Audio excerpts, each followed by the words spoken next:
say, do what you can, where you are with what you have, and never be satisfied. Anticipation is the ultimate advantage in business and in life.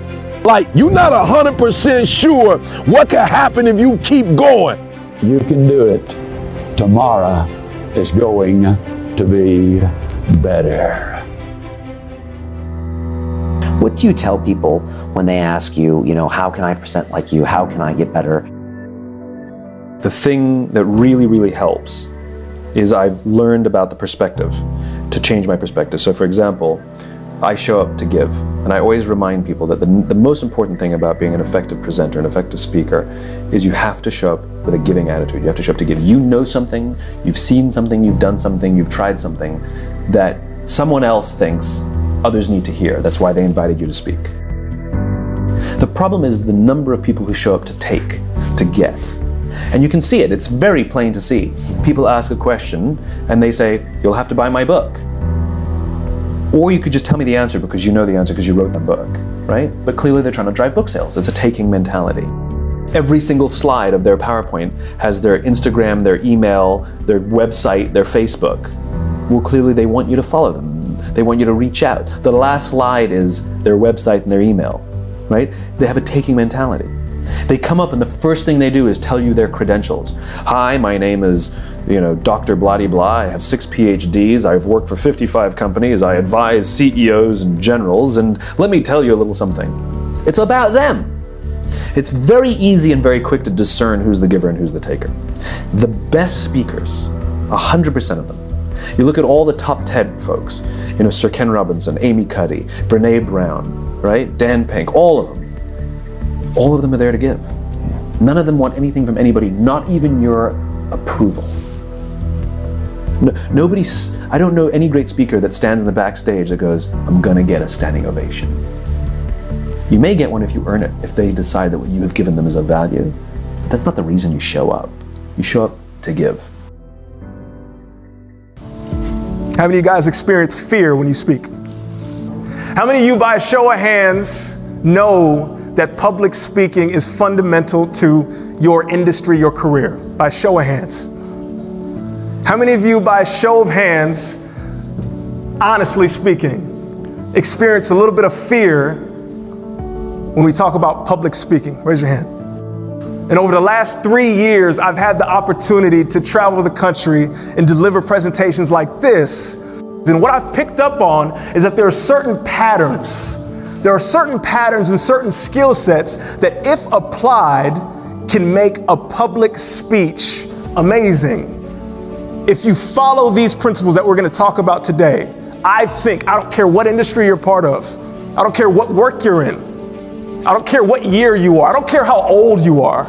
I believe if you apply these principles today, you can literally transform where you are and take the journey to where you want to be. Straightforward. I believe there's 3 principles, 3 A's of public speaking, 3 things that I wanted to leave you with today. And I believe if you take action on it, you're going to be like, oh my God, I'm glad I came. So number 1, authenticity engages. November 2017, I was afforded the opportunity to give my first TEDx talk. And man, can I tell you, I was excited. You got to imagine a young professional starting out, ready, 26 years old. And I want to make this very clear. So I'm thinking to myself, and what I used to do is when I prepare, I would give a talk at least 100 times before I give it. Write that down. I give it mentally, I give it out, I talk to people conversationally, in the shower. I'm like, okay, all right, I'm gonna do this, right? And I think to myself, PowerPoint or no PowerPoint? That's all I'm thinking. I'm like, okay, if I give this presentation, should I use the PowerPoint behind me? Should I just use me? Or should I use the PowerPoint? So I'm researching and I'm watching. I've watched more TED Talks than you could possibly imagine. And I'm like, okay, they do this, they do that. Okay, I've seen good ones with the PowerPoint. I've seen good ones without. And what I noticed is I said, you know what? I'm gonna ask my closest friends and family. I'm gonna take a poll. 12 people that I love, that know me well. I said, sister, should I use a PowerPoint?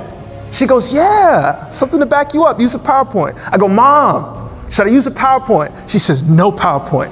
use you. I say, bro, should I use a PowerPoint? He goes, yeah, you need the stats to back up what you've done. I said, cool. I go through the entire list. 6'6". I put the list down and I go, what was I thinking with an even number? I'm getting ready for the biggest speech of my professional life, right? And professionals, people that I love are telling me no PowerPoint, PowerPoint, and it's 6'6". And I'm like, how am I gonna break this tie? And I'm like, wait, I didn't ask one person. I didn't ask myself. I did not ask myself what I would be most comfortable with to present. When we talk about public speaking and why I say authenticity engages, listen to me here. You have to know yourself before you go and seek advice. You have to speak from the gut before you go and ask. Because when you're talking to an audience can feel realness. And you have to be yourself. If you can't be yourself, you will never engage in the way in which you want to. That I have to listen to me first in order to really deliver a message that informs and inspires. Number 2, awareness. Awareness connects the speaker to the audience. And this is what I mean. And so one of the speaking events comes about, and I get the opportunity to speak in Sioux Falls, South Dakota. And before the event, you want to be early, you want to be ready, know your audience, know your crowd.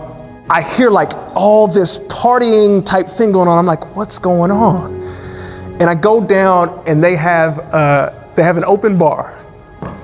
And they had the open bar for hours.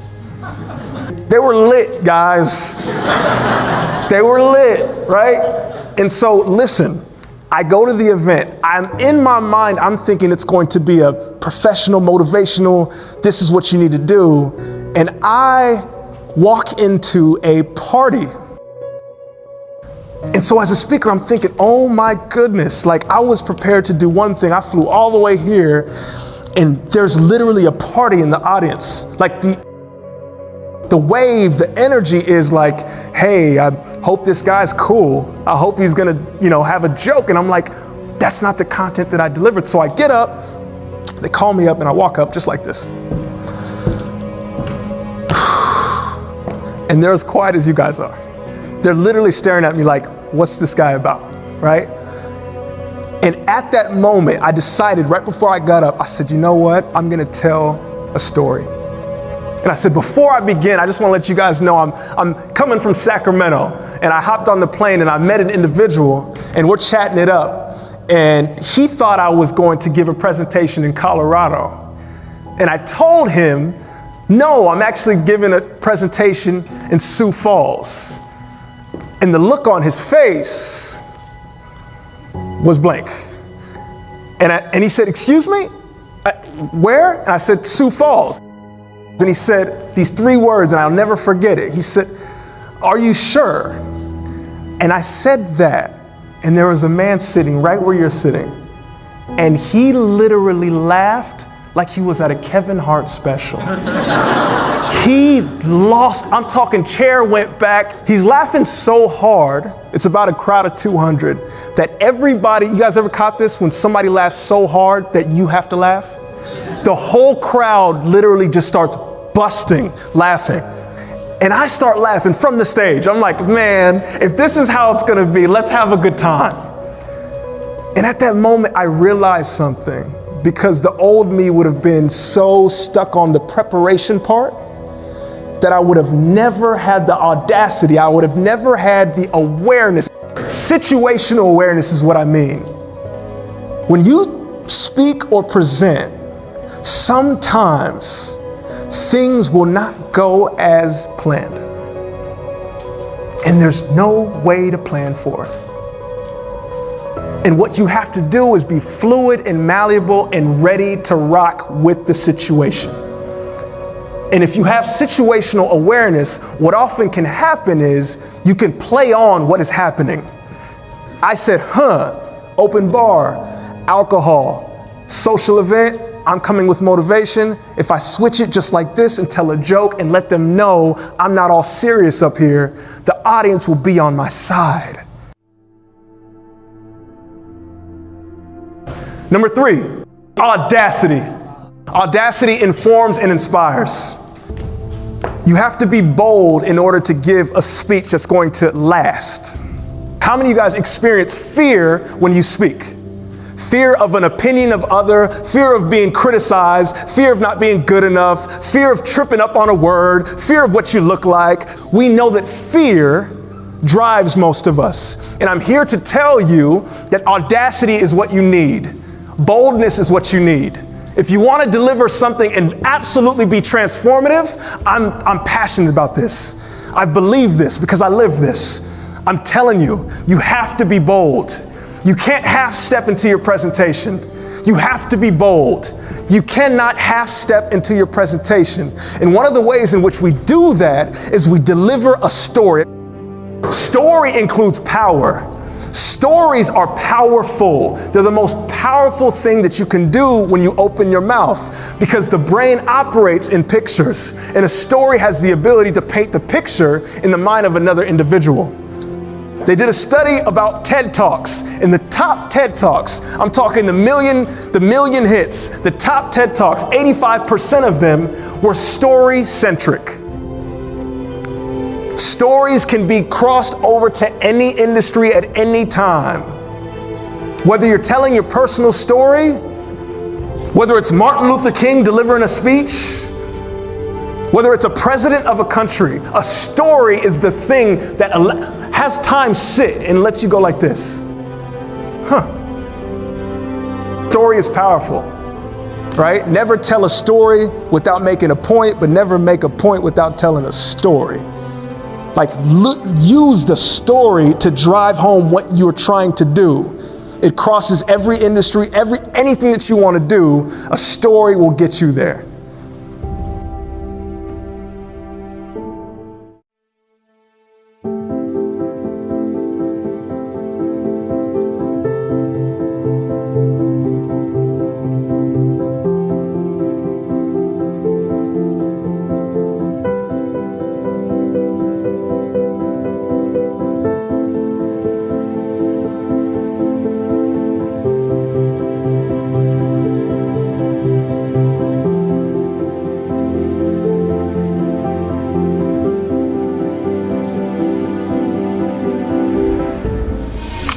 Maybach.